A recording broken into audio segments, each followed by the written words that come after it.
Сюитсайға сенім артып, сандарды сөйлету арқылы өзімді таныдым, өмірім жақсы жаққа өзгерді дейтін жандар туралы жиі еститін болдық. Әшейін ғана секта емес, бұл қазаққа қарсы жасалған үлкен жоба. Бұның артында ФСБ тұр. Бұл жерде адам білімді қабылдамайды просто, қабылдамайды. Елдер әйелдерін жіберіп отыр да, ана әйелдер үстіне мінгізіп, ана там оргия. 30 секунда алған кезде толық шешіміңіз осында. Сіз 40-қа келіп шешініп, жанаттың алдына отқа келгеннен ғана оны білуіңіз керек. Жаға ұстаздар, мен бұған сөзім жоқ. Мысалы, неге сіз Жанат ағаның алдына барып, өзіңіз соны көріп айтпайсыз? Мына қолымды балтамен шауып беруге дайынмын, еркек ретінде айтамын. Сәкен Майғазиев қазаққа зиян тигізетін жігіт деп айтады. Зиян тигізеді деп айта алмаймын. Депрессия ол еріккен қатын ермегі, былайша айтқанда да. Жанатқа сенбейсіз, бірақ Сюитсайға сенесіз да? Біз бір-бірімізді қолдай алмаймыз. Егер әкеле алмасаң, сен қатынсың, жауап бере алмасаң, мен қатынмын. Армысыздар, бұл қазақ ютубындағы алғашқы тәуелсіз ток-шоу айтамыз. Арнаға жазылып қолдау сізден, ал хайп қоймай, қоғамның боямасыз болмысын көрсету бізден болсын. Мен Асқарбек Қазанғап, біз бастаймыз. Сюитсайға сенім артып, сандарды сөйлету арқылы өзімді таныдым, өмірім жақсы жаққа өзгерді дейтін жандар туралы жиі еститін болдық. Түрлі мамандықтың өкілдері осы арқылы тренингтер өткізіп, ақысын алып жатыр. Жалпы осы ілім біздің қоғамға қайдан келді, сандар арқылы адамның мінезі мен тағдырын болжауға бола ма? Алдымен экранға назар аударайық. Еліміздің жұлдыздары жаппай жарнамалап жатқан Сюитсайға сенетін отандастарымыздың қатары күрт көбейген. Сандар арқылы адамның мінезі мен тағдырын болжайтын осы ілімнің қыр-сырын үйретіп, курс өткізіп жатқандардың басты ұстазы Жанат Қожамжаров. Осы ғылымның негізін қаладым деген азамат шетелде тұрады. Бірақ ол сыртта жүріп ақ мыңдаған адамға ақылы тренинг өткізіп жүр. Оның шәкірттері осы ғылымды дамытып, халыққа таратып жатыр. Алайда белгілі кәсіпкер Ахметбек Нұрсила Сюитсай жалған ғылым деп дабыл қақты. Ол халықтың санасын улауға жол бермеу керек дейді. Сондықтан құзырлы органдарда Сюитсайды және оның басында тұрған адамдарды тексеру қажет деп отыр. Бұл қоғамды іштен іріту. Бұл кәдімгідей қастандық жасау, адамды топастандыру, қоғамды ақшасын алады. Үйреткен кезде не үйретеді? Цифрларға түкке тұрмайтын жалған бірдеңкені айтады, басын қатырады. Енерге берем дейді, соған адамдар сенеді. Бір тылсым дүние бар, тылсым нәрсе бар десе адамдар, әсіресе қазақ халқы сенгішпіз ғой. Барғандардың ешқайсысы нөл пайда алады. Тек қана не үйренеді? Адам алдауды үйренеді. Қазақстан мұсылмандар діни басқармасы Сюитсай пала ашудың бір түрі екенін жеткізді. Дін өкілдері шариғатта пала аштыру және жұлдызнамаға сенудің харам екенін ескертеді. Сандардың құдіретіне иланатындар аз емес, соларды студиямызға шақырып, пікірін білейік. Сюитсай шеберлері Жанаргүл Хасен және Әйгерім Жаппарды студиямызға шақырамыз. Қош келдіңіздер. Сәлеметсіздер ме? Сәлеметсіздер ме? Жанаргүл ханым, алдымен өзіңізден бастағым келіп тұр. Жалпы Сюитсай дегеніміз енді көбіне түсініксіз болуы мүмкін. Сюитсай дегеніміз не? Және бұған өзіңіз қалай келдіңіз? Қайырлы күн, есімім Жанаргүл Хасен. Осы Сюитсай шебер болып табыламын. Енді Сюитсайды адамдар қалай таниды? Жұлдызнама деп жатады. Шын мәнісінде Сюитсай деген ол адамды арақашықтан тану. Сюитсай деген ол дене тәртібі арқылы ой тәртібіне әкелу, жан дауасын жүзеге асыру. Сондықтан егер де мысалы Сюитсайды білгісі келсе, адамдар оны барып өздері оқып келу керек деп ойлаймын. Өйткені мен 2020 жылы Сюитсай мектебінде оқып келгенмін. Мысалы бүгінгі күні өмірім өзгерді деп айта аламын. Яғни қанша уақыт оқыдыңыз және қанша ақшаңыз кетті?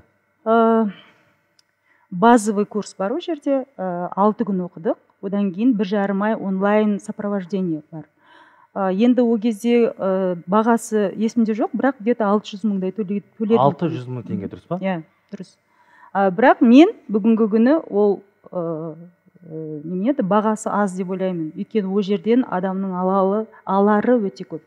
Жақсы, осы орайда Әйгерім, енді сіздің әңгімеңізді естісек, сіз қанша ақша құрттыңыз? Барлықтарыңызға сәлем. Негізінде Сюитсай ғылымына келгенде мен оқыған кезде 2 жыл бұрын 800 мың теңге болған базалық поток. Солай? Сіз енді түріңізге қарасам жап-жасқысыз. Иә. Қандай жұмыс істейсіз? Негізі оған дейін қандай жұмыста болдыңыз? Мен жұмыс жасамағанмын. Студент қазір де студентпін, мен ол кезде 2-ші курс оқыдым. Онлайнға кеттік, сосын сабақты бәрін үлгеріп жатырмын, тағы да бір мамандықты меңгергім келді. Жоқ, енді әңгімені ашыған студенттердің өзі қазір бір жылғы оқу ақысының өзі миллион теңгеден асады қазір Алматыда білеміз. Ал сіз сол кезде қосымша 800 мың теңге ақшаны қайдан алдыңыз? Мен ол кезде блогер болғанмын. Сонымен өзімнің жұмысым, табысым болған. Сонымен таптым. Сонымен қатар 2-ші мамандықты алғым келгендіктен қызығып, сол өзімнің натурам психологияға өте жақын. Соны білгім келіп барып меңгердім. Екеуіңізге ортақ сұрақ, енді қысқа нұсқа айтсаңыздар, жалпы оны оқып бітіргеннен кейін қандай өзгеріс байқалды? Енді біріншіден мен денсаулығым өзгерді десем болады, өйткені көп жылдар бойы андай депрессивный состояние дейміз ғой. Мысалы сондай, яғни таңертең тұрасың, не үшін өмір сүріп жатқанымды білмеймін. Хотя 4 балам бар, семьям бар, былай бәрі жақсы сияқты сырттай. Бірақ анау ішіңде сұрақ мазалайды. Не дұрыс емес? Неге менің ішімде осындай бір қанағаттанбаушылық па, андай депрессивный состояние, таңертең тұрсаң, өмір сүргің келмей ма, сондай бір состояниеде жүресің. Мысалы, қазіргі күні енді адам өзінің болмысын біліп жатса, өзінің данность дейміз, өзінің қандай екенін біліп жатса, оның плюсы болмаса минусы. Жақсы. Енді сіздің мысалы бұл кісі сияқты 4 балаңыз жоқ. Сіз қандай бір депрессияда болдыңыз ба? Суицидтан не алдыңыз сонда? Қандай? Мен депрессияда болдым қатты деп айта алмаймын. Менде шынайы білімге деген қызығушылық болды. Сонымен барып білім алдым. Білім алғаннан кейін өзімнің толықтай данность, жаратылысымды түсіндім. Соны білу арқылы өз-өзімен жұмыс жасап бастадым. Менің мінез құлқымның қай тұсын дұрыстау керек. Мысалы, мен ойлайтынмын, неге адамдардың бәрі мен ойлағандай ойламайды? Неге мен қалағандай бәрі болмайды деп. Оказывается, оның барлығы тек менің басымда ғана. Сосын мен оны түсінгеннен кейін әркімнің жанына үңіліп, ақылдасып сөйлесетін болдым. Бәрімен келісуді солай үйрендім. Сол арқылы адамдармен қарым-қатынас жағынан да барлық жағынан маған көмектесуде. Жақсы, осы орайда бар ғой, құрметті сарапшылар, әрқайсыларыңыз пікірлеріңізді естісек, суицид жайлы естулеріңіз бар ма? Жалпы осы ілім деп жатыр, оған сенесіздер ме? Жеке бастасаңыздар. Мәселе мынадан ғой, жалпы қоғамда болып жатқан кез келген дүниені қадағалап отыруға тырысамыз заңгер ретінде. Себебі біз заңгер ретінде әр нәрсенің астарында бір бармағын қысып тұрған нәрсені көруге тырысамыз. Так, адам бұл жерде көбірек ақша айналып жатса, демек бұларды алаяқ емес пе? Бір адамдарды алдап жүрген тренерлер емес пе? Көргенім, бұлар біреулерді алдап кетіп жатқан жоқ, бұл бір. Барып жатқан адамдар өзінің қалауымен барып жатыр. 2. 3. Бұлар бір дінге, адами бір сектаға жатқыза алмаймыз. Ондай бір дүние емес. Біз өзіміздің Қазақстанда болып жатқан кейбір тренерларды мен сектант ретінде айта алатын едім, өйткені өзінің артынан ерген көмекшілерін сектаның адамдары сияқты табындырып жетіп жатады. Бірақ бұлардың артынан ондай нәрсені мен көрген жоқпын. Себебі зерделеп көргеннен кейін. Екіншіден, көрген дүнием, қатысқан адамдар енді былай ғой, әркімнің индивид болғаннан кейін жүретін жолы, өмірі, тағдыры ол әркімнің өзінің қолында, әркім өзінің былайша айтқанда тәпішкесі бар. Сол тәпішкемен өтеді. Бұл адамдар сол тәпішкені кию арқылы, суицид арқылы өздері бақыттырақ болып жатса, онда құба-құп. Яғни менің принципім бұл жерге ешкімге зияның тимесе де, пайдаң тимесе де зияныңды тигізбе деген принцип. Сіздің әңгімеңізді психолог іле кетсе, жалпы бұл да өмірден жолын таппай жүрген, депрессия жүрген адамдар осыған бара ма? Негізі көбісі сол суицидті нумерологиямен жатастырып жатады, бірақ негізі бұл нумерология емес, бұл жерде түп санамен, яғни ішкі жан дүниемен жұмыс жасау деген сөз. Яғни мысалы сіз кез келген медитация, йоганы алсаңыз да, мысалға адамның санасы бар және жүрегі бар. Мысалға біз көбінесе қоғамның айтқан тәртібімен өмір сүріп үйреніп қалғанбыз кішкентай кезімізде, мынау болады, мынау болмайды, мынау болады деген сияқты. Сен мынаны істейсің, сен мынаны істемейсің деген сияқты. Адам сол кезде өзін жоғалтып алады көп жағдайларда. Трендке қараймыз, экономист болу керек деген сияқты. Және өскен кезде адам көбінесе жүрек қалауын емес, санасын тыңдап үйреніп қалады. Ал сананы көбінесе тыңдаған кезде біз адасып жатамыз. Сол үшін бұндай нәрселер мен енді 100% қолдаймын деп айта алмаймын, бірақ адамға көмегі тиіп жатса мен қарсы емеспін. Қанат аға, жалпы осы суицид ілімі қазаққа қаншалықты жақын сіздің пікіріңізше? Жоқ, мен мына кісілерге сұрақ қойғым келген еді. Өйткені мен білейін дегенім, сіздер бұны бір мамандық ретінде игердіңіздер ма, және бұл жалпы былай адамға не береді?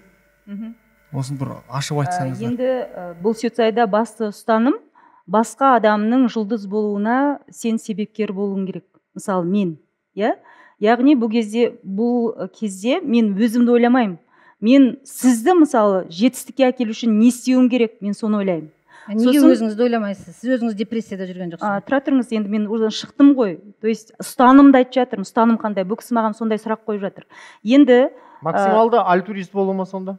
Максималды альтурист болу ма? Мен айта кетейін, иә. Біріншіден, Сюцай халықаралық мектебі ол аккредитациядан өткен мектеп. Яғни Европада хайстес деген ассоциация, бірлестік бар. Сол жерде аккредитациядан өткен. Бізде мысалы мен MBA дипломы болса, ол да сол хайстес ассоциациясында аккредитациядан өткен. Яғни ол Европада, ол енді бір нәрсені айтатын шығар, біріншіден. Енді қараңыздар, мысалы адам Сюцай бойынша ақыл бағдарламасында өмір сүреміз біз. Ақыл бағдарламасында өмір сүргенде сіздің эго дейміз, нәпсіңіз не айтады, сіз соны істейсіз. Сіздің данностыңызға байланысты. Яғни Сюцай айтады, осы ақыл бағдарламасынан шығу керек дейді. Яғни парасатты ақылмен өмір сүру керек дейді. Парасатты ақылмен өмір сүру деген біреудің жан дүниесін түсініп, оған өзін, мысалы, жетістікке жеткізуге көмектесу. Соны айтады. Енді бірінші, мысалы, мен шебер ретінде мен базалық курс бітірдім ба, мен жұмысым қандай болды? Мен өз-өзімен жұмыс істеу керек болдым. Яғни дене тәртібіне әкелу үшін әрекеттер жасадым. Яғни таңертең жүрдім, су ішу керек, ол жерде кәдімгідей өзінің рекомендациялары, ұсыныстары бар. Одан кейін, мысалы, өзің уже шыға бастаған кезде түсінесің, неге сенің өмірің осындай болып жатыр, неге сен мысалы күмәнға кетіп қаласың, отырып алып, неге шешім қабылдай алмайсың, неге мысалы мен үшін басқа біреудің шешім қабылдағаны маған ыңғайлы. Былай нақтырақ айтсаңыз, сіз мысалы қалай мен жұлдызға айналдырасыз? Мысалы мен айталық немін, құрылысшымын, иә? Мысалы құрылыс саласында мен қалай? Қараңыз, сіздің туған күніңізге байланысты адам ақыл бағдарламасында тұрғанда, яғни өзінің данность дейміз ғой, өзінің бойында қасиеттері бар. Яғни мен мысалы екілік ретінде мен плюста болсам, мысалы дипломатпын. Егер минуста болсам, мен мысалы депрессияға кетемін. Болмысым сондай менің. Яғни күмәнданам, жауапкершілік алғым келмейді. Яғни мен осы жағдайдан шығу үшін әрекеттер жасаймын. Сіздің мысалы туған күніңізге байланысты сіздің өзіңіздің болмысыңыз бар. Яғни сіз өзіңізбен жұмыс істеген кезде қай бағытта жұмыс істеу керек? Сіздің мысалы предназначениеңізге қарай бойыңызда салынған Алла тағаланың қасиеттеріңіз қандай? Соны қалай аша аласыз? Соған байланысты. Жақсы, әңгімеміз қазір әрі жалғастырамыз. Бұл Сюцайға сену, сенбеу әрине әркімнің өз еркі, бірақ дәл осы ілім қазақтың санасын улап жатыр деп жанашып шырылдап жүрген азаматтарымыздың бірі кәсіпкер Ахметбек Нұрсұлтан студиямызға шақырайық. Ассалаумағалейкум. Қалыңыз? Жақсы, рахмет. Енді студияның сыртында барлық әңгімені тыңдап тұрдыңыз. Жалпы енді өзіңіздің пікіріңізді білсек, не үшін Сюцайды сектаға теңейсіз? Әшейін ғана секта емес, бұл қазаққа қарсы жасалған үлкен жоба. Бұның артында ФСБ тұр. Оны мен анық білем. Өйткені Жанаттың мен ютубтағы хабарларын көрген кезде, осыдан 7-8 жыл бұрын, оның салмағы 100 бәленбай килограмм, беті арақ ішкен адамның түрі көрінеді. Соның кейін ол бір жерде грузчик болып жұмыс істеген өмір бойы. Оны білетін адамдар да бар, маған айтты. Соның кейін арақ ішіп, мына Ресей, Латвияда үлкен оргиялар жасағаны жайлы маған Ресейдегі азаматтар хабарласты. Оргия деген әйел еркектер бір жерге жинап алады да, ана жыныс қатынасымен айналысатыны жайлы. Соның кейін адамдардың есі ауысып, сондай өте көп маған жекеме Ресейдің азаматтарынан шағымдар түсті. Соның кейін кезде Жанаттың атағы танылып, былай түрі өзгеріп, мына әлеуметтік желідегі, ютубтағы, инстаграмдағы хабарлар өте керемет дами бастады. Соны қарасам, қасында 5-6 Ресейдің оқыған, былай өте жоғары дәрежелі азаматтарын көрдім. Одан кейін бұл енді бір ауыз не орысша сөйлей алмайды дұрыстап, не қазақша сөйлей алмайды, ағылшынша, немісше бір тіл білмейді. Бірақ посол мира деген атақ. Енді мен айтам, посол мира деген атағын растаса, мен осы студияға келіп, мына қолымды балтамен шауып беруге дайынмын. Еркек ретінде айтам. Бүкіл дүниемді беруге дайынмын. Еркек ретінде Жанат көретін шығар осыны. Мына кісілер айтқатында. Соның кейін Оксфордтың полный профессоры. Ананың атағын оқу үшін әлемде Аристотельден бастап ананша атағы бар ғалым жоқ. Ал бұл 10 класс бітірген, оны қалай бітірген, өмір бойы грузчик болып істеген адам. Соның кейін ана бұл интернетті мүлде ұқпайды енді ана. Өйткені грузчик базарда ташкиттер жүрген адамның анандай деңгейде ана каналдың бәрін шығаруы Ресейдің арнайы жасаған немене. Жаңа ана бауырым айтып отыр, бұл ешкімді өзіне табындырған жоқ деп. Мына Мамбетова мен Әл-Фараби көшесінде Назарбаев даңғылында үлкен қылып өзінің портретін іледі. Соң Семейге келеді, оның кейін мынандай жасайды. Сендер келіп маған табынып, менің атымды үш рет айтсаңдар, сендерге бүкіл жолдарың болады. Соң кейін бір қора әйел адамдар келіп ана телефонды түсіреді да, Жанатқа табынады, кәдімгі пайғамбарға табынған сияқты. Жанаттың айтып жүрген нәрсесін айтуға ер азаматтар біз жиналған кезде достармен ішіп отырсақ айта алмаймыз анайы сөздерін. 22 жастағы, 19 жастағы қызға отырып алып, мен аузым бармайды айтуға. Дейді, я держу связь с космосом через свой член. Бірақ член деп айтпайды, ана атымен айтады. Я лечу людей своим членом дейді. Мне главное мой член стоял. Ол жарты сағаттық эфир, ол ашық тұр ютубта. Содан кейін әйелдермен сөйлескенде айтады, сен күйеуің моншаға барса, сен оған не бересің дейді, сабын берем десе айтады, сенің есің ауысқан дейді. Еркек күйеуің моншаға барса, сабын бересің бе сен оған? Сен оған презерватив бер дейді. Өйткені ол демалуға барады бастықтарымен. Осындай әңгімесі жүздеген әңгімелер бар. Дәл осы видеоны көріп пе? Бар, көреді бұл кісілер. Иә, көремін. Сонымен барған қыздар келіншектер айтады маған. Бірақ қазақтың келіншектерінің бір ұяңдығы, барғаннан кейін әйелдер шешіндіреді дейді, тұр жалаңаш, теріс қаратып отырғызып қояды да, ана темірді отқа қыздырады да, арқамызға бүркет дейді, ыстық суды. Арқамыз күйіп нетсе, ойбы боқтайды дейді. Соң кейін сахнаға кіржегі жатсыз қояды осына жерге. Плитканы қыздырады, аяғын салады. Сөзіңіз аузыңызда. Дәл осы видеоны біз интернеттен көшіп, мың видеосы бар. Интернеттен таптық. Қарамайсың нәрсені. Қарап көрейік. Все прогревается. Міне, бүкіл сөйтсе. Иә. Тұрын қараңдар. Алларға посол мира, рух беріп профессор Оксфорда. Міне, бүкіл ем. Ана кір, антисанитария. Не істеп жатыр? Қандай наука бұл? Қандай ғылым бұл? Бағдарламаны көріп отырған құрметті көрермен, арнаға жазылуды және пікір қалдыруды ұмытпаңыз. Біздің айтарымыз алда. Мен осы орайда сіздерге сұрақ қойшы, бұл емдеу тәсілі қалай айтылады? Бұл емдеу тәсілі өздеріңіз емдеу тәсілі айтасыздар ғой? Иә, отты цигун деп аталады. Яғни бұл отты цигун деген адамның эмоционалды тазалау, мысалышы, эмоционалды тазалауға жатады. Иә, мен цигун алғамын, мен өзімнің, мысалы, немді айтып берейін. Иә, арқамды күйдіргенде ол сондай не ғой, әдістеме. Қараңыз, о кезде бірінші цигун алғанда мен еш нәрсе сезінген жоқпын. Где-то үшінші цигуннан кейін ба, анау мынандай бір ощущение болады. Просто хочется жить, бар ғой. Енді арқан күйіп атса. Өйткені тұрғалғың келеді. Оны секта деп қалай айта алмайсыңдар. Тұра тұрыңыз. Жалаңаш жерге жатқызып қояды, арқаңа ыстық су эмоциональное очищение, яғни басыңыздың ішінде не бар, соны мысалы негативті программаны алады шы. Содан кейін мысалы о жерде көп блоктар кетеді. Мысалы қорқыныш болса, эмоционалды. Через член свой. Сол видеосын көрдіңіз бе? Ахметбек аға, сіздің есіміңіз Ахметбек қой, иә? Сізге айтайын деген ол нені сұрақты Жанат ағаның өзіне қойыңыз. Мен оны бүкіл дүниеде қаншама әйелдер жақсы көреді. Енді сізді жақсы көрмесе, о кісі кінәлі ма? Соны айтыңызшы. Барған адамдар мен көреді, ана билеген кезде елдер әйелдерін жіберіп отыр да, ана әйелдер үстіне мінгізіп, ана там оргия. Сіз неге, мысалы қараңыз, анамен құшақтап біреудің әйелінде 30 секунд алған кезде толық шешіндіңіз осында? Жабыласыз, алдыңызды бәрін жабылып отырасыз. Маған барған әйелдер айтты, шешіндіреді дейді. Арқаңыз ашық болуы мүмкін. Сол тәсілді да. алғасын, сіз енді күйеуіңізбен ара қатынасыңыз жақсы болды ма? Иә. Жақсы табыстыңыздар. Барған әйелдер айтады, бүкіл секта осылай басталады. Барғандарының неменесі айтады, да, мы признаем дейді, он держит космос, бізде членмен емдейді, у него член крепкий. Сіз бұрмалап отырсыз оны Ахметбек аға. Мен сізге видеосын жіберейін. Енді сіз, мысалы, неге сіз Жанат ағаның алдына барып, өзіңіз соны көріп, айтпайсыз, сіз неге біреудің айтқан сөзін айтып отырсыз, бір өсекші қатындар құсап, мен Жанатпен сөйлестім, тікелей эфир жасадым. Қазір оқиғасын айтып берейін. Маған айтты, тікелей эфир жасаңыз, мен ол кісіге жіберем. Жанат, мен шындығында бұның бір рет тренинг деген ана қонақ үйге жинапты. Тыңдау мүмкін емес ананы. да енді бір ес ақылы ауысқан адам бірдеңке лағат, залда адамдар толып отыр, 10 минуттан кейін мені сүйретіп апарған бір құдағиым.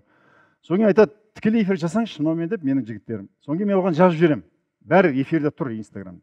Жанат, мені танисың ба сен? Ой аға, сізді танимын, сізді бүкіл Қазақстан құрметтейді, сізді осылай ұстаз деп санаймыз. Олай болса екеуміз тікелей эфирге шығайық, 29 желтоқсанда шығамыз.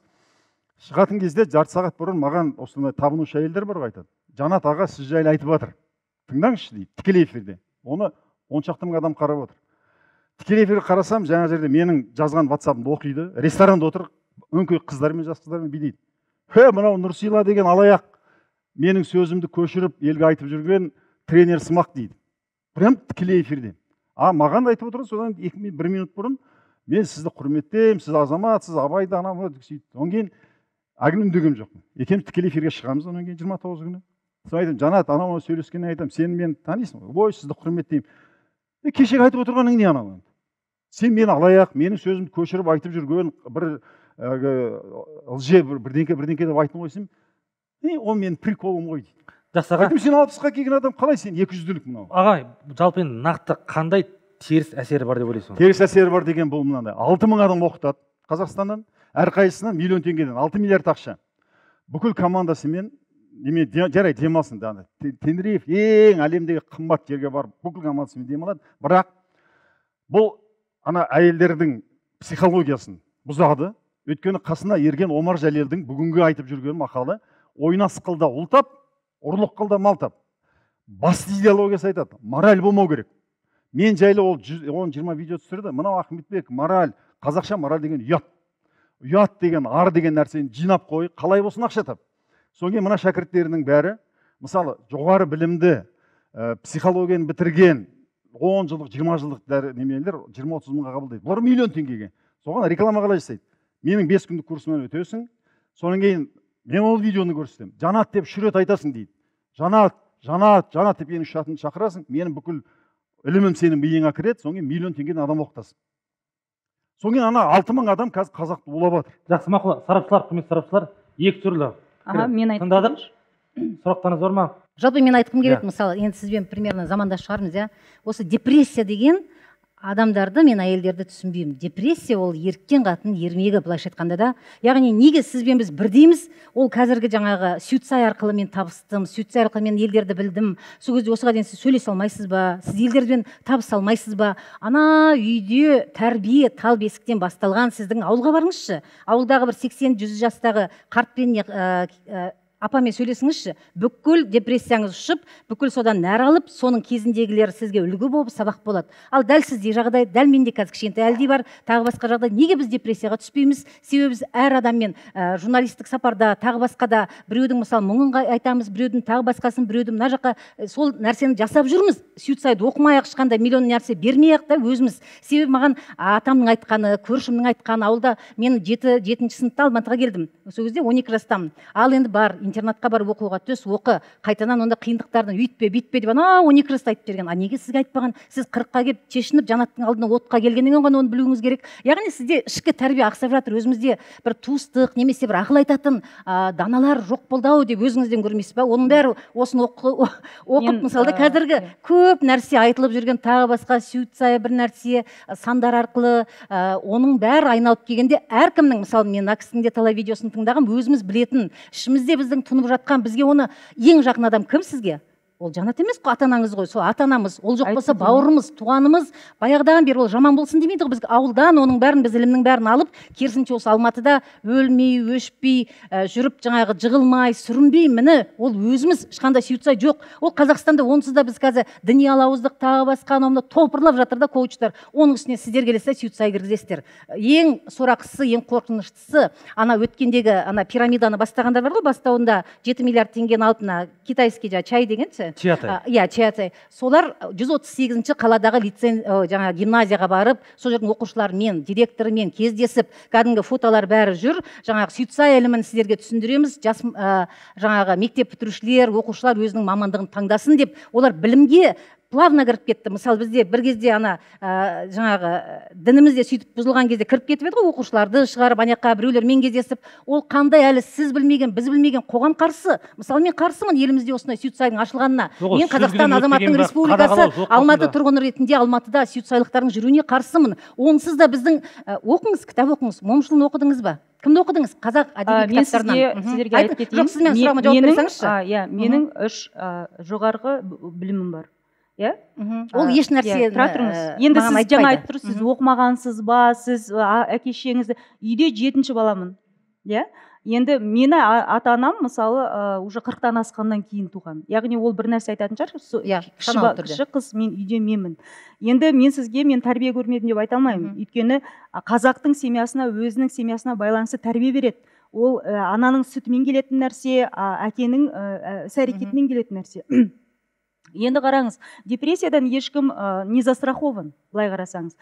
Сіз мысалы, не отрицаю, сіз сондай сильный келіншек шығарсыз, сіз мысалы талпынып жүретін келіншек шығарсыз. Бірақ никто не застрахован, айтады ғой, никто от тюрьмы и от этого не застрахован. Поэтому ондай жағдай болады, адам болғасын әртүрлі жағдай болады. Мен Жанат ағаға ризамын, не үшін ризамын? Ол 30 жыл қазақша сөйлемеген қазақты қазақша сөйлетіп жатыр, біріншіден. Сіз Жанат аға? Басқа адамдар да сөйлетіп жатыр. Сіз байланған. Мен осы ретте көрермен кейіпкерге сұрақ қойғым келіп отыр. Сіз енді бұндай депрессияға түскен болсаңыз, сізге де қатысты, былай психологиялық кәдімгі ғылым, психология ғылымы, психологиялық кітаптар оқып, депрессиядан шығу жолын ойламадыңыздар ма? Пәленбай ақша жаратқанша. Мен психологтарда да болған, неше түрлі тренингтерде өткен, Джон Кехан тренингінде сатып алған, Брайан Трейсиді де бүкіл 100-ден кітап оқыған, бүкіл психологияға байланысты. Мәселен, қабылдауда ғой. Қараңыздар, егер де мысалы Тони Роббинс алатын болсаңыздар, ол мысалы шетелден келген, оның менталитеті басқа. Егер де мысалы сіздер оқып келсеңіздер, басқаша сөйлесетін едік. Бірақ о жерде сіздер сан жұлдызнама деп айтып жатсыздар ғой. Шын мәнісінде о жерде қазақтың атам заманынан келе жатқан білімі, ілімі бар. Жанат аға өзі айтады. Қандай? Ілім. Мысалы бүйтеді. Егер де сіз мысалы нәпсіңіздің айтқанымен жүретін болсаңыз, сіз күйреуге түсесіз дейді. Яғни мысалы адамға жаратушы мүмкіншілік береді. Ол мүмкіншілікке қалай келеді? Біріншіден оның ниеті дұрыс болу керек. Біз неге жүруіміз керек? Бізге сана, сезім не үшін берілді? Не үшін бәріміз нәпсі қолауымыз керек?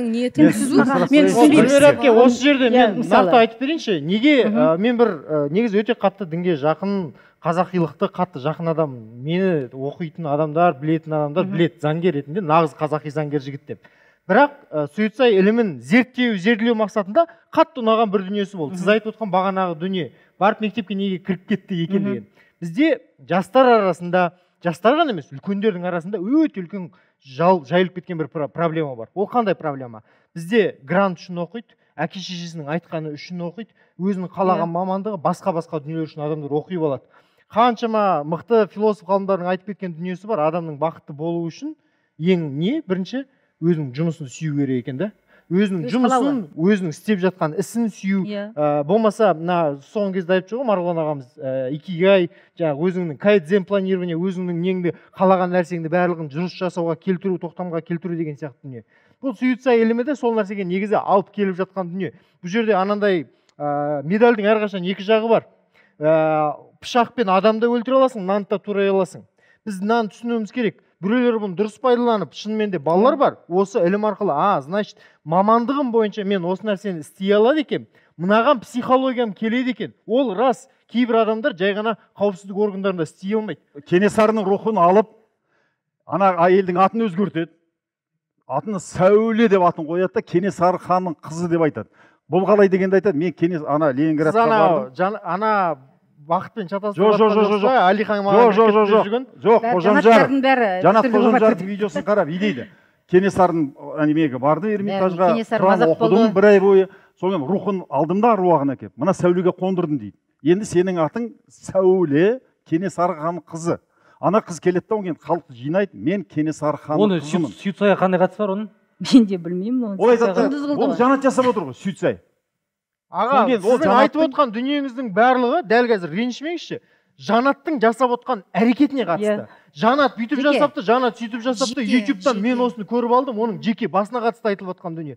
Бірақ осы дүниені ғылыми сіз мықты адамсыз ғой, сіз өзіңіз тренерсіз, елдерді жылататында, сіз өзіңіздің тренингтарыңызда, сіздің де тренингіңізде адамдар эмоцияға берілгенде жерге жатып жылаған адамдар бар. Оны сіз жасырмайтын шығарсыз. Дәл ол әңгімені сіз бізге айтпай ақ қойыңыз. Адамдарды эмоцияға түсіру арқылы ашуды. Бірақ дәл осы жерде сіз маған дәлелдеп беріңізші. Дәл қазір қоғамға Сүйітсай керек жоқ. Сүйітсайдың ілімі дәл осы дүние кітапта жазылған осындай дүниесі адамдарды улап жатыр. Бұл жасалынып жатқан дүние секта, шіріген деп.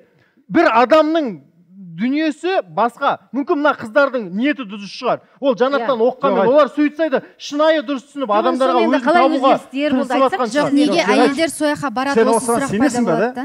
Кенесарының рухын жұлып алып, тыңдасаңшы сөзі. Аға, далбаса, сенбей, ол түсінікті, адекватты адам. Ол бір, екіншісін айтайын. Жанатқа сенбейсіз, бірақ Сүйітсайға сенесіз да? Сүйітсай емес, мен ғылымға сенемін. Адамның психологияға сенемін, және осының Сүйітсай арқылы қолданып жатқан құралына сенемін. Екінші айтайын, тұра тұр. 10 класс бітірген адам, ағылшынша бар ғой, бір ауыз хлебтің, нанның ағылшыншасын білмейтін адамның полный профессор Оксфорда, посол мира, сонан кейін Франция академиясының академигі, Англия академиясы, ананың тізімін оқыса, жалған ғылым екенін қалай дәлелдейсіз?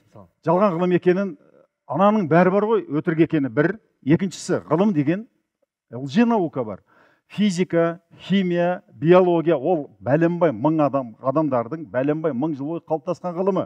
Ал 10 класс бітірген, не орысша сөйлей алмайтын, не қазақша сөйлей алмайтын, ағылшынша, немше бір тіл білмейтін адамның ғылым ойлап табуы қандай ақылға сияды енді? Қандай ақылға сияды? Жалпы ол тек Жанат емес, мысалы осының бастауында тұрған техник педі, Ресейде тұрғанда, Британияда және Үндістанда тұрған үшеуі де ешқандай олардың нақты білімі де, бір нәрсені зерттеген ғылымы да жоқ. Мен айтсам болады. Зерттеу 20 жылдан бері. Өзі 10 класс бітірген. Екіншіден, оңға бір ауыз ағылшын негізі мына кісілерді тыңдау керек еді. Маған мысалы мына кісілерді тыңдау. Сұраққа жауап беріңізші.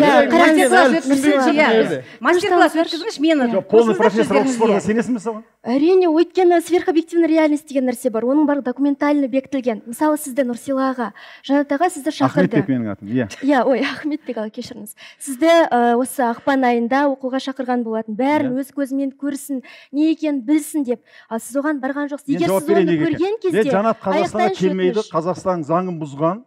Қазақстан шекарасын аттаса ұсталады. Бұл жерде Сүйітсай ғылымы, біз Сүйітсай ғылымы туралы айтып жатырмыз. Ғылым адамдарға көмектесіп жатыр. О, Жанат туралы емес қой. Иә, мына жерде егер бағдарламаның аты Жанат Қожамжаровтың іс-әрекеті болса, біз ладно айтатын едік. Бірақ Сүйітсайдан кейінгі адамдардың нәтижесін айтып жатырмын. Жаңа Жанаргүл апай айтып жатыр, иә, цигун туралы айтып жатыр, қазақтың бұрынғы салт дәстүрімен әртүрлі байланыстарын айтып жатыр. Мысалы, цигун туралы айтып өтейін. Ол отпен ұшықтау, біздің қазақша айтқан кезде. Ұшықтау деген қазақта бар ғой, білесіздер.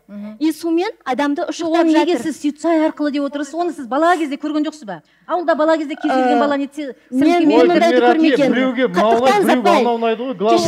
ғой, өзінің туған топырағынан қабылдамаған нәрсені барып, мына жақтан қабылдап жатыр, мен соған. Мысалы, қараңыз, барлық адам сіз секілді ондай мықты емес. Егер бәрі мықты болса, өз бағытымен өз-өзін жасап кетесіз. Мысалы, кітап оқып білуіңіз мүмкін оны, бір тренингке барып білуіңіз мүмкін. Мысалы, мен өз басым бір адамнан үйренгім келді, білгім келді, өзімнің натурам қандай екенін. Мысалы, бағытым, өмірлік бағытым, мен өзімнің натурамның дипломат, психолог екенін білдім. Сосын мен түсіне бастадым, неге менің программам олай жұмыс жасайды. Мен оны, мысалы, Жанат ағадан білдім, ал сіз оны кітаптардан білуіңіз мүмкін. Адамның өзінің жолы бар. Мәңгі бақи енді сол бағдарламамен бір нәрсеге психология сүйеніп, кітапқа мәңгі бақи емес бар ма? Жоқ. Ал мысалы бір жігітті сүйіп қалды, бүкіл өмірдің құрсын де бәрін тастап махаббатпен қоштасып кетті. Бізде бар ғой, айтып кетсе бола ма?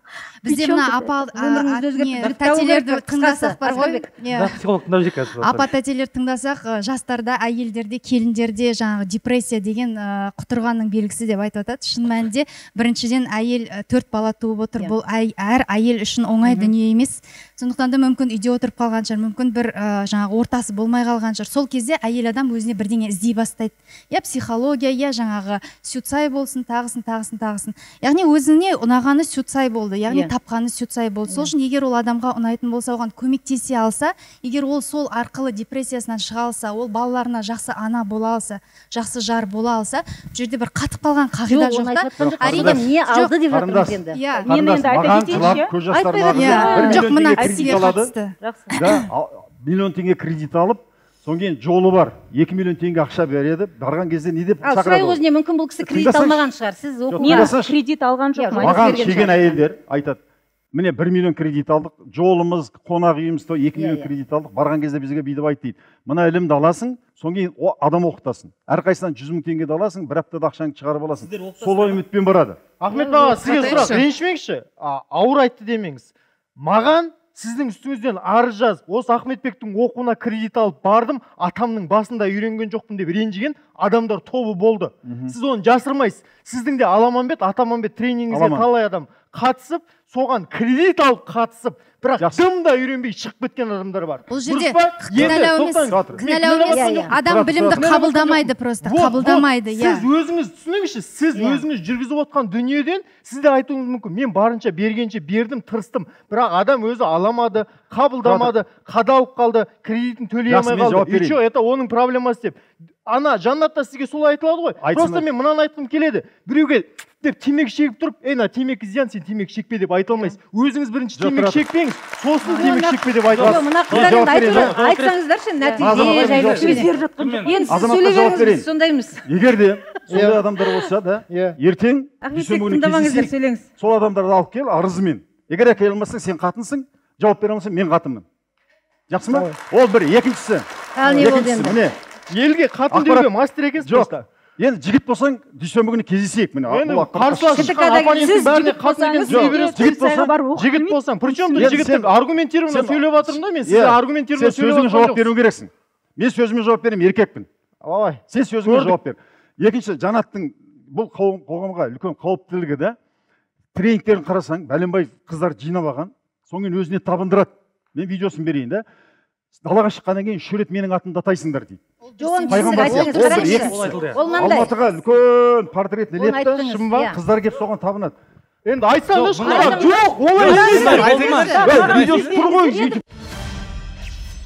Бағдарламаны көріп отырған құрметті көрермен, арнаға жазылуды және пікір қалдыруды ұмытпаңыз. Біздің айтарымыз алда. Сіздерде болды ма ондай табыну болды ма? Маған сөз беріңіздерші, мен бере алмаймын. Қараңыздар, тынышталайық. Осы хабарға мен берейін видеоларын. Соны салып қой, жарайды. Жаңағы сіздер ғой дипломат екендерді түсінеміз. Бірақ та мына жақта дауыстарын шығармасаңыздар, естілмей қалады, сондықтан қаттырақ сөйлеп отырыңыздар. Жаңа сіз есіміңіз кім болады? Гүлмира. Гүлмира ханым сұрап жатыр менен, не өзгерді деп. Мысалы, менің 4 балам бар, жаңа айтып кеттім ғой. Бұрын мен әлі Сүтсайға бармай тұрып, мысалы оқу алмай тұрып, менің балаларыммен проблема болды. Мен омен тіл табыса алмайтын балалармен. Олар уже подросток болды, я? Өзіңіз бақытсызсыз. Енді уже барып оқып келгеннен кейін базовый курс, мен өз-өзімен жұмыс істеймін, естественно да. Енді баламның болмысын білемін. Мысалы, ол мен білем, оған мақсат ең бастысы. Сосын мен келемін де сұраймын, қызым, сенің басты мақсатың қандай, я? Ол бүйтіп айтады, мен айтсам қазір сіз мені ұрсасыз дейді. Я говорю, жоқ, ұрыспаймын, айтшы маған қандай. Менің мақсатым көрді, осындай, мен шетелде оқығым келеді. Я говорю, болды, ол мақсатқа жету үшін не істеу керек? Мысалы, мен білем, ол 4 ретінде мақсатқа жету үшін, мысалы, әрекет жасайды. Я говорю, болды, оқуыңды оқисың ба? Оқимын. Мысалы, тройшница болып жүрген жерден ол отличница болып кетеді. Мысалы, енді тағы бір бала бар үйде, бірлік, яғни ол бізде үйде хан. Ол не айтты, соны бәрі жасауымыз керек. Ол даже отырғанда сүт немеді, вилка, сөйтіп сөйлейді бізбен. Егер мен оның болмысын білмесем, мысалы, мен оны айтқан жүгіріп жүре беруші едім. Осы әңгіме келіп тұр да, қара. Мына жерде міне жазып отыр да, ФСБ-нің жобасы деп. Содан кейін мен ақпарат министрлігіне жазамын. Мына Тоқаев мына ойды берді ма? Мына дипломды берді ма десем, ақпарат министрлігі жауап береді. Ораламызға. Қазір келеміз. Сіз сонда сандардың құдіретіне сенесіз бе? Ол сандардың құдірет, сандардың артына сіздің болмысыңыз бар ғой, яғни сіздің қасиетіңіз тұр ғой. Береке бірлік кірді, бірлік кірді. Яғни қазір бір пример айтып едіңіз, мен сізге пример айтып жатырмын. Жоқ, бұл жерде былай ғой, Ахметбек ағаның айтып отырғаны тек табыну да, яғни осы табыну, осындай нәрседен алып тастап, тек қана бұны бір нумерология, медитация сияқты қарайтын болсақ, бұл жақсы, ғылым, ілім. Әл-Фараби айтқан. Жалпы солай қарайтын болсақ. Ал егер анау нәрсені алып тастайтын болсақ, уже нормально болады. Бұл жерде таза бір адами бір-біріне деген бір... Сіз нумерологсыз ба? Жоқ, мен нумеролог емес. Мен қазір неге таңғалып тұрмын да, мысалы, кешіріңіздер, я, зал отыр, басқа отыр. жалпы енді мысалы соңғы бір 10 жыл 5 жыл лек келді осындай коуч, психолог, тағы басқа Құралайға табынды, басқаға табынды, Аққуға табынды, анаған табынды. Енді олар болмаса сол кезде бүкіл қазақтың отбасыларының бәрі төңкеріліп, бәрі ошағымыз өшіп қала ма сол кезде мен? Бұрын қалай өмір сүрдік? Бұрын бұрынғы заманда өмір басқаша болды ғой, қазірмен салыстырып ғылыми жауап берейінші. Дюркеймнің теориясы бар. Қоғам құдайлары деген түсінік. Қоғам құдайлары деген қоғамның барлығын жинайтын, біздің мына рухани жаңғыру дегеніміз соң рухани қаңғыруға айналып кетті ғой. Осы дүниенің барлығы осы дүниеге негізделген. Социализм неге құлап қалды? Адамдар 70 жыл бойы сенді утопияға, марксизмге сенді. Соңында жетпейтін түсінді, құлады, капитализм басталды. Әйелдеріміздің бәрі базарға шықты, еркектеріміз үйде қалды деген әңгіме сол кезде пайда болды. Қоғамның құдайын өлгеннің нақты мақсаты. Дәл қазір қоғамның құдайы жоқ бізде. Қоғамның құдайы жоқ болғаннан кейін сіз айтқан, иә, ұлттық құндылық жоқ. Сіз зарлап жүрген ұлттық құндылық Қазақта қалмады қазір. Оны сіз мойындауы керек. Жастардың арасында дәріптеліп жатқан жоқ. Бізде тек қана әңгімені аяқ тартып отырсыз. Мәселе мынада мен аяқ тастайыншы аға. Мәселе оның ар жағы бар да. Мысалы кейде бір пост жазып, ең соңына жағы ешкімге сенбей, өзіңізге сеніңіз кезінде бізде осылай болып келді. Қазір осындайға енді қазір бүгінгі заман вообще басқаша. Жағдай айтыңызшы, осындай жазып тұрыңызшы, сіз мастер-класс өткізбейсіз бе? Мен не сол үш түйір ақылын сату үшін маған арым жібермейді оны. Мысалы мен де күшті сөйлей аламын. 2 сағат тоқтаймын, аудиторияны жинауыма болады да. Мысалы да көмектескен тағы басқа біреулерді алып, ана ауылдағы біреулерді алып емдеген, міне мынандай болды деп та, ну не үшін? Соны адамның болмысын бұрынғы және бүгінгі деп бөлу керек па? Қанат мырзаны тыңдайық бір жер. Бұл жерде енді мен шынымды айтсам, Ахметбек ағамыздың әңгімесінен кейін менде көп сұрақтар пайда болып отыр. Мына ол жаңағы жанатқа қатысты, жаңағы нумерологияға қатысты, содан кейін әңгімеге араласа алмай отырмын. Енді мен де өзім ютубта жұмыс жасадым, сол кезде көзім жеткен нәрсе осы жалпы қоғамға өтетін 4 тақырып екен. Таңертеңнен кешке дейін әнші, құсынаш, бақсыны, кернейші, сынайшыларды көрсете берсең, адамдар көре береді. Екіншісі дін лидерлері. Жаңағы ол құранит бола ма, айтып жүрген жаңағы сопы бола ма, уахап бола ма, жаңағы тиктоктағы ішіп жүрген ағамыз бола ма, еді қандай бағыт болсын, осы әңгімені тыңдай береді. Үшіншісі, осы Қазақстан құрыды, осы біттік, мына ел болмаймыз, Назарбаев оңбаған, Тоқаев деген оңбаған десе, осыны тыңдай береді. Төртіншісі ақыл. Осы ақыл айтатын адамды бәріміз тыңдағымыз келеді екен. Ақылды ақшаға. Және өзі ең оңайыс осы ақыл айту екен бізде. Ең оңайыс түкте жасамайсың, ақыл айт, ақыл айту және ақылға тәуелді болу ма? Оны жалпақ тілде не дейді? Инфо сыған дейді. Енді осы үш тақырып өтімді екен. Осы 4 тақырып. Сіз қай тақырыпқа қызығып жүрсіз? Енді мен былай шынды айтсам, бұл әлеуметтік желі көп болғаннан кейін адам жалпы басы қатып кетеді. Мен бұндай тақырыптарды тыңдамауға тырысамын. Ешқайсысын бәрін айналысып өтеді. Жаңағы Жанат деген біреу шықты деп, мен оны да тыңдамаймын. Өйткені шамамен түсінесің. Баяғыдағы Баян Мақсатқызы дегеннің бір әңгімесі болды. Оны бүкіл телеарна бәрін шығып кетті. Осындай нәрселерді қасам. Енді мен бұл жерде бұл кісілердің бір өзінің өміріне оңды дүние болып атса, мен бұған қарсы емеспін. Әркім жеке. Жеке. Ал енді Ахметбек ағамыздың айтып отырған фактілері рас болатын болса, мен енді бұл жаға ұстатар, мен бұған сөзім жоқ. Ал енді өзім ұстаным бұл жерде, енді адам тек өзіне сеніп, өзімен айналысу керек сияқты. Жаңағы Абайдың айтасы бар ғой. Жаңағы ақылың мен біліміңе сен, сол екі жақтап сені алып шығады деген. Дұрыс айтып кеттіңіз. Өздеріне пайдасы тисе, ол дұрыс. Енді ол жаққа білем, бірақ енді айтпай танымал блогер болсын, әншілер болсын, осы Сюцай мектебіне шеберлігін алуға шақыратындар бар. Оның ішінде Абай танушы Омар Жәлел, сол кісінің пікірін тыңдап көрейікші. Бұл аты Сюцай болғанмен көп адам осының атынан қорқады. Шын мәнінде бұл мінез түзету ілімі ғой. Неге? Мінез түзету ілімі. Нәпсіні жөндеу. Нәпсіні тану. Міне соның жүйелі ғылыми негіздемесі бар бір кәдімгідей қалыптасқан жүйелі білім екендігіне мен көзім жетті. Біздің қоғам құлақпен естіген, яғни қауесетке сенеді. Иә. Сонда кез келген осы ілімді жамандап жүрген адамдар келіп оқысын. Иә. Көз ашылады, көреді. Иә, жалпы көрмей, білмей әңгіме айту, ол енді мен өзім ойлаймын. Ол айыптау деп саналады. Ол айыптау және ол әділдікке жатпайды негізі. Айтып отыр ғой, сенбейтін адам келсін, оқысын деп ше, сіз эксперимент үшін барып ішінен тануға, табынуға басқасына барып дайынсыз эксперимент үшін? Жақсы айтайын. негізі шақырған. Иә, соны айтсаңызшы. Айтайын Омар жайлы. Енді кез келген адам ұстаз дейді да, мен өзім ұстаз деген сөзді мен тіркелемін, өйткені мен ұстаз емеспін, мен тренермін да. Ұстаз деген сөз Ахмет Байтұрсындарды, Әл-Фарабиді айтса болады. Ана екеуінде ұстаз дейді да. Енді адам ұстаз өзінің өмірмен үлгі болу керек, тілімен ғана емес. Омар әйелін 4 баласымен тастаған, ана Ләззат деген қызды, жап-жас қызды 2 баласымен Түркияға апарып Біз естімеген көп дерек бар екен сізде. Где-то 5 әйелді балаларымен, шиттей балаларымен, кеше ана Ләззат деген зар жылап, оған оққанға айтады, суицид жасамақшы болған. Омар бұқа. Ананы баланы алады тастайды, баланы алады тастайды. Кеше кімге барғанда айтып отырғаны ойнас жайлы әңгімесі. Мен ютубта оны жүктеп қойдым әдейі. Сонда айтады, ойнас қылда ұл тап дейді. Кеше айтады. Ұрлық қылда мал тап дейді. Моральды тыста дейді. Мына Жанат Қожамжаровтың үйретіп жүргені. Енді маған айтады да, жаңа кімге мен қанатқа келіспеймін, мен қарамаймын дейді. Маған Омардың жасаған ештеңесі жоқ. Маған 2 рет Омар кешірім сұраған, официальный видеосы бар. Аға мені лотереядан бас тартқызды, мынадан бас тартқызды, мен бұл кісіні мойындаймын, Ахметтен деп. Тура официальный кешірім сұрады. 1 рет алдынан шығып көрген жоқ. 1 жас кішілігі бар. Жанатта маған екеуміз не пересекаемыз. Ол орысша, мен қазақша. Жолымыз соны айтады. Қақың қанша дейді маған, тіс жүрмейсің бе деп. Мен айтамын, қоғамдағы ең қауіпті адам немқұрайды адам. Өйткені бұл бір адамды емдеп жатса, ол басқа, бұл емдемейді. Қоғамды ірітіп жатыр.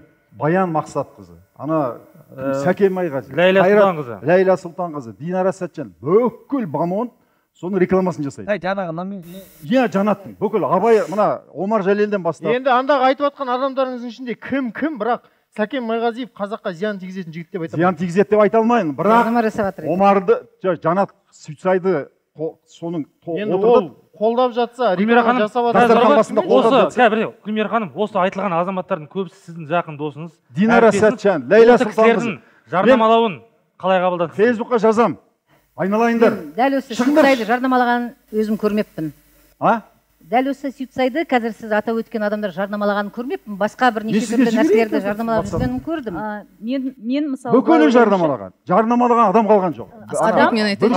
Мен жеке пікірім өзімнің, мына кісі айтып жатыр ғой, Ахметбек аға, бұл фейсбук тұр артында деп. Жалпы Жанат мырзаның Қытайдан оқып келгенін ескерсек, бұның артында мүмкін алдағы бір Қытайдан алып келген. Өтірік айтады, Қытайдан оқыған жоқ. Дегенмен де сол бұл бүгінгі ертеңгі мәселе емес, ертеңгі күннің мәселесі емес, бұл бір алдағы 20-30 жылға жасалынып отырған сондай бір үлкен жоба ма деп ойлаймын. Яғни біздің балаларымыздың миын улау, қоғамды іріту деген сияқты алға, бірнеше жылға алға қойылған үлкен жоба деп есептеймін, қауіпті жоба деп есептеймін. Ортақ бір сұрақ қойыңыз, бұл суицидқа қатысы тіркелген бе? Жоқ, тексерістен өткен бе, осыдан хабар бар адам ба? Жаңа мен сіздерге айтып отырмын ғой, Сюцай академиясы, яғни Сюцай халықаралық мектебі біздің хайстес деген европалық ассоциация бар, бірлестік бар. Сол жерде аккредитациядан өткен хайстес деп ашсаңызшы неден. Енді қараңыз, Сюцайда айтады, адамның басты мақсаты санасын ашу дейді. Санасын ашу, яғни сананы ашу деген, мысалы, яғни суицайды өзіңіз алсаңыз... Сана ашатын, портал ашатындар көбейіп кетті ғой соңғы кезде. Жоқ, тұра тұрыңызшы, ол дұрыс түсінбедік. Яғни ол үшін, сана ашу үшін сабырда болу керек дейді адам. Сабыр деген бар емес пе сөз, барлықтарыңыз білесіздер. Бірақ сабырды біз, мысалы, лично мен, басқа адамдарды айтпай қойын, мен ойладым, осылай сырттай спокойно болып жүрсек, сол сабыр шығар деп. Бірақ ол жерде түсіндіреді кәдімгідей. Сабыр деген мына санадағы тыныштық. Санада тыныштық болса, мысалы, яғни сана ашылады. Яғни ақыл бағдарламасынан шығу мүмкіндігі бар. Яғни адам өзінің предназначениесін біле алады. Соған байланысты. Мына мәселе қарай, мүфтият бұл суицайды палашу деп айтты да.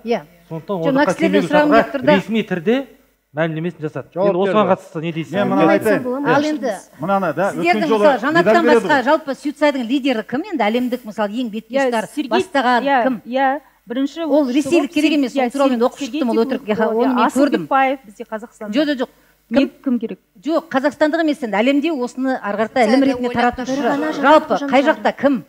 Енді суицидың негізі раджа йога деген не бар? Миллиардер индийский, оны да білдім мен кім екенін. Раджа йоганың негізінде суицид ілімі қаланған. Енді ол басқаларды жұлдыз қылам, бай қылам деп неге сол қазір Митталдан кейінгі Үндістандағы ең керемет миллиардер, ал Үндістанның жартысынан жартысы әліге дей ғой мысалы. Сіз өздеріңізді барлық адам саналы емес қой. Материалдық жағынан баймыз деп ойлайсыздар, мысалы не өзгерді? Қандай көлік соңғы мініп жүрген? Тренинг өткізесіз. Жасыңыздан сұрағым келіп тұр. Мастер-класс өткіземін. Қаншалықты табыс таптыңыз және қаншалық байдыңыз? Мәлімет сөкіңізші аға, сұрайықшы аға, қалай өзгерткен ана? Қандай тренинг өткізесіздерге? Адамның жаңағы байлық туралы сұрап жатыр ғой, адамның байлығы тек материалдық деңгеймен ғана өлшенбейді. Бірінші адам бай болу үшін мынау пейіл кең болу керек, пейіл таза болу керек. Адамнан мін іздеп, минус іздеп, адамның артын қазбау керек. И сол кезде ғана адамның бойы тазарады, энергия бір қалыпта болады. Энергия бір қалыпта болғанда табыс келе бастайды. Мен салыстырмалы түрде өзімнің до и после деп айтып көрсетемін. Нақтысын айта алмаймын, бірақ менде рост бар. Өзімнің моральды бірінші өзім қалпына келдім. Одан кейін материалдық жағынан да барлығы Аллаға шүкір дұрысталды. Мысалы енді дұрысталғанда сіз қай жақтансыз? Алматы. Алматыда енді мысалы 3 бөлмелі пәтер алдыңыз ба, мынандай көлікті ауыстырдым. Мен бір адамда рост болғанда кішкене бір есептеуге болады ғой. Уақыт керек шығар оған. Менде өзіме толықтай жауапкершілік алуды үйрендім. Маған толықтай ата-анам ғана нететін, қолдау көрсететін. Мен кішкентай болдым ғой. Қазір мен самодостаточная. Қанша шәкірт тәрбиеледіңіз? Енді Құдай қаласа болатын шығар. Қанша шәкірт тәрбиеледіңіз? Тренингке қатысасыздар, қанша теңге бағасы? Тұра тұрыңыз, консультация жүргіземін, яғни мен еңбей диплом бар кәдімгідей, ол жаңа айтып жатырмын ғой, аккредитация өткен дипломда консультация өткіземін шын мәнісінде. Адамдар келеді, мысалы, жаңа сізде айтқандай көлік, пәтер дегенде ондай менде не жоқ, бар оның бәрі. Мысалы, мен қаншама жыл қызметте болған адаммын. Мысалы, оның бәрі бар. Бірақ сонда да, егер де даже карьера бола тұра, барлығы бола тұра, бірақ мен өзімді бақытсыз сезініп жүрдім ғой. Это же факт.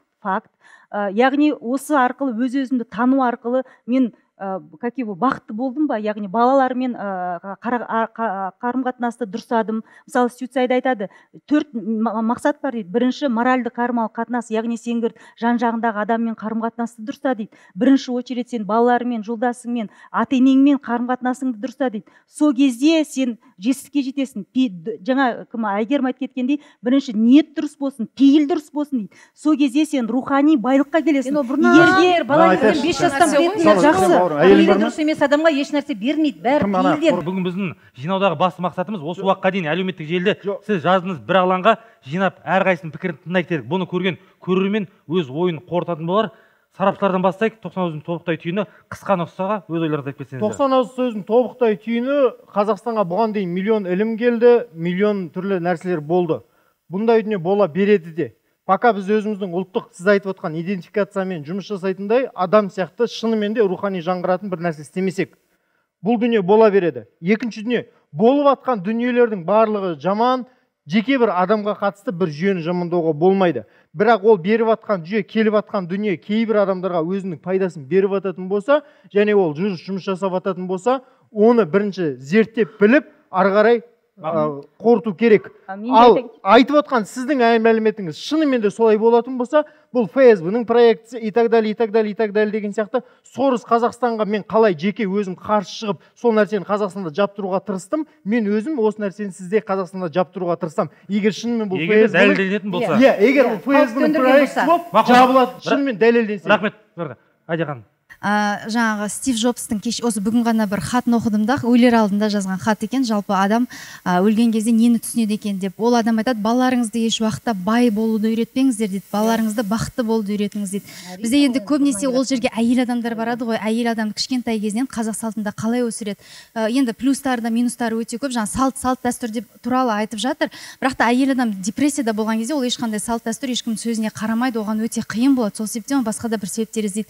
Сондықтан да егер ол сол жерде бақытты бола алса, өзінің бақытын таба алса, неге бармасқа. Бірақ Ахметбек ағаның мен ішіндегі болі дейді ғой, жаңағы несін түсініп отырмын. Өйткені бір жан айқайы, өйткені ол жерде де бір кемшіліктері бар ғой. Бірақ та ол адам жаңағы кемшілік емес, күйеуіңе презерватив бер. Ол енді олай айтпайтын шығар енді. Өйтіп күнде енді бір рет бір видеода айтылған шығар, білмеймін. Ойнақ жасап, бала тап. Бірақ та жаңағы 10 класс оқыған, жоқ 10 класс оқыған адам мынандай дәрежеге жете алмайды деп айтудағы мен дұрыс емес сияқты. Себебі енді кімді алсақ та, мысалға Стив Джобсты алсақ та, кімді алсақ та, мысалы мықты дүниелер шығарған адамдар көбісі мектепті бітірмеген адамдар. Мектеп бітірген, бірақ жоғарғы оқу орнына түскен, бірақ та ары оқымаған адамдар. Менің ойымша, егер де кез келген нәрсенің плюсы да минусы болады. Егер сізге көмектессе, өзі зерттеу керек деп ойлаймын. Енді бұндай құбылыстардың болу себебі жаңа бұл кісілер айтып отыр ғой, адам өз-өзін тәрбиелеу, ата-анамен қарым-қатынас. Бұның бәрі біздің қазақта бар деп Гүлмира да айтып отыр әріптесім. Демек бұл белгілі дәрежеде насихатталып үгіттеліп жатпаған шығар. Осындай қоғамда бір алауыздық болған кезде, бір әлеуметтік лифтілер болмаған кезде, жаңағы үй алу, жұмысқа орналасу, денсаулығыңды қарау деген кезде осындай ілімдер, осындай жолдар көп пайда болады деп ойлаймын. Бұл неге пайда болды? Бізде білім саласы жоқ, ғылым саласы жоқ болғаннан кейін осындай түрлі ілімдер, түрлі альтернативті жолдар арқылы қаптай бастады. Жаңа Ахметбек аға айтып отыр, мен Қанатпен келіспеймін деп. Мен шынында да бұндай нәрсені қарамайтын себебім, өйткені мен бұның басым қатады біріншіден. Уақытым кетеді, өзімнің істейін деген шаруам болмайды, өзімнің отбасыма қарайтын уақыт болмайды. Сондықтан мен бүкіл қоғамды құтқарудан бұрын өзіммен өзім айналысқанды қалаймын. Рахмет. Бұл ұлттық бірлігімізге төнген қауіп деп есептеймін мен. Бұл алдағы осы 50 жылға жасалынған арнайы жоба деп есептеймін. Бұл Қытайдан келсе де, Россиядан келсе де, негізгі мақсат біздің жерімізді алу ғой, енді басып алу, қазақтық қансыз басып алу. Сондай деп есептеймін. Жақсы, Гүлмира ханым. Мен ол жерде бір сұрай кетейінші. Рухия Бекенова, Ләззат Секбаева деген фамилиялар таныс па сіздерге? Алматылық лидерлар, иә? Көрдіңіздер ме? Алматылық лидер деп айта алмаймын, енді өздерінің енді сүйітсай ғылымының мектепке келіп оқып кеткен адамдар ғой. Трансформатор сознания, цифровой психолог деп қойыпты. Мысалы, ол кісілердің қазіргі оқиғасын білесіз бе тағдырын? Олардың жаңағы Қытай пирамидасын ашып, нәтижесінде 7 миллиард теңгені өпеткізіп, 20 мың адам сан соғып, еліміздің жан-жағынан. Енді ол кісілер маған жазып жатыр. Бізді олар деген өзімде түгім жоқ. Бірақ ана кісі шақырғасын бардым. Барғаннан білмеймін, бәрі жерде анан сөзінен бірден байып кеткен сияқты болдым, жүгіріп барып кредит алдым да бердім. Белшеден кредитке батып 2 миллион 1 миллион халық жылап жатыр, 20 мың адам. Ал 7 миллиард теңге. Оның енді бастауында кім енді төбелес басталды? Сені шақырғансың, жоқ, жеңгем шақырған, анау қайынсіңілім ауылдаған, ол шақырған. Іздеп бастауында кім тұреді? Кеше ғана жаңалықтан бердік. Қытайдың азаматы, ол уже өп кеткенде Қытайға ұшып кеткен 7 миллиардты алып. Бүкіл қазақ енді мына кредит өтеген тағы бір 10 жыл өтеді. Ешқандай байлық көріп тұрған, ең бастысы сіздердің андағы іліміңіз, біреуді үйреттім, біреуді бір нәрсе деп, ең соңында бір осындай біреуді құлатып, біреуге кесір тиіп, біреу ана мәңгілік неге отырып қалып, одан арман кедейліктің түбіне түсіп, ертең біреу қол жұмсайды. Қанша семья мына күйеулері ұрып жатыр, ажырасып кетіп жатыр. Уже 5-6 адам төркініне қашып кетті. Балалар жүр екі ортада сүйретіліп. Міне бәрі маған жазып жатыр да, мен ол рас.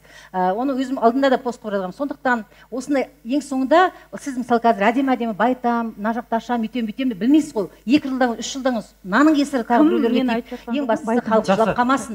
Алданып қалмасыңыз, алаяқтық болмасын. Жалпы қазаққа мұндай енді сырттан келген дүние қажет емес. Оның бәрі өзімізде бар. Қайтадан әдебиетке тізім берейін. Маған сөз қазақ бай, бақытты көшбасшы болуына. Тізім берейін ба өзіміздің отандық? Біріншіден, Жанат Қытайда оқыса да, ол кісінің ұстазы қазақ, ол кісінің аты Бақыт. Ол кісіні да бүкіл әлемде ол кісінің шәкірттері болған адам. Мен ойлаймын, мысалы біздің қазақтың проблемасы, біз бір-бірімізді қолдай алмаймыз. Біз біреуді көре алмаймыз да, надо затопить. Мысалы ше, неге егерде сіз Тони Роббинске қара, Брайан Трейсиге қара, менің ауылда, мен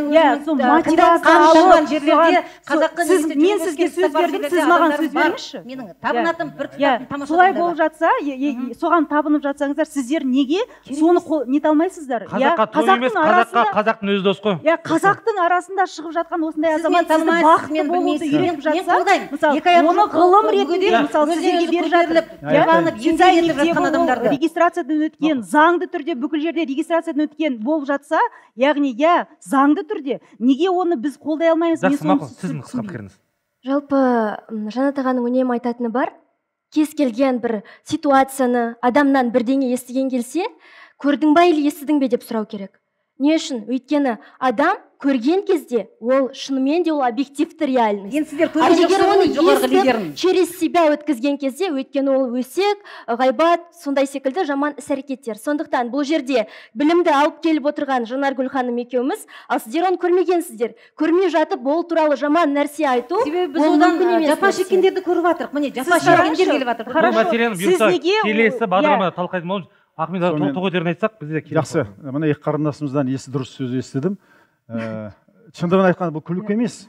Мысалы дианетика деген үлкен әлемде немене тыйым салынған немене бар да, система. Сол сияқты кезінде мына бір ұйғыр шықты, Фархат ата, құдаймын деп.